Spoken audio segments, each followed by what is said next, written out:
Welcome back to another Pencil2D tutorial. In this video, I'm going to be using a drawing tablet and also a stylus to create artwork in Pencil2D instead of using the mouse and the keyboard. I'm using a Wacom tablet. I'll include the link in the description of this video to the specific tablet I'm using, but this should work for a wide variety of different drawing tablets.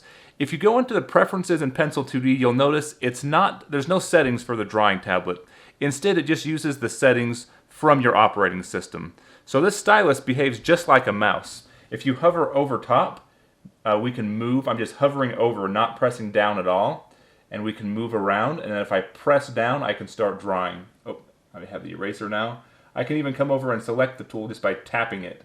So I'll tap into the brush, and now I can press soft. If I press harder, we start to get some harder brush strokes there. Something you can do is, I like to hold down the shift key, and you can change the size of the brush up and down on the fly.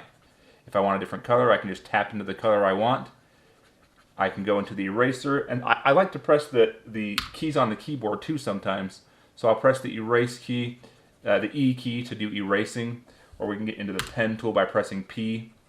And again, we just come over, tap the color we want with the stylus, get to the exact color we want there, and then we can start drawing with that color. The brush tool is B is the shortcut. And so we're back into the brush, we can change the color, and we can start drawing.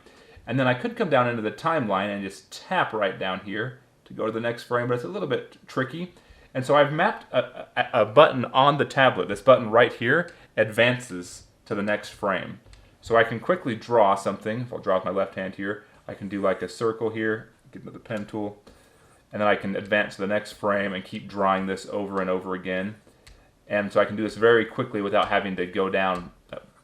That key is F7 that I've mapped to be one of these keys on my tablet. I'll show you some of the settings real quick for the operating system. It's a pretty simple interface here on Linux Mint. Right now, these buttons on the stylus are mapped to the right click and holding down the scroll wheel button, which both do the same thing. They move around. So if I hold this, I can move around the work here.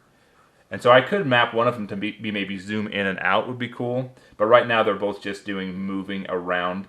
But I can change those too. I can change what those are right here. Right mouse button, left mouse button. I can change the softness and firmness by just adjusting this here.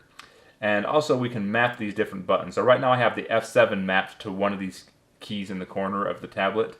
But I could remap that as well. And the other ones are just not mapped at all right now. But maybe I could map one to erase the entire frame and start from scratch.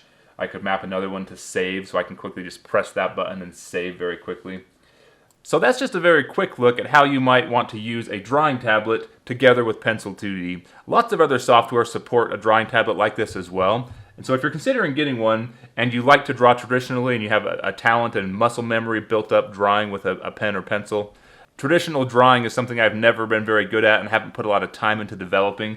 So I prefer to actually use the mouse and keyboard for my drawing, and I prefer to work in vector and then bring in and manipulate those objects. But if you like just freehand drawing, I highly recommend getting a drawing tablet. They're really cool, and I think you'll enjoy working with them if you have that traditional drawing skill already built up.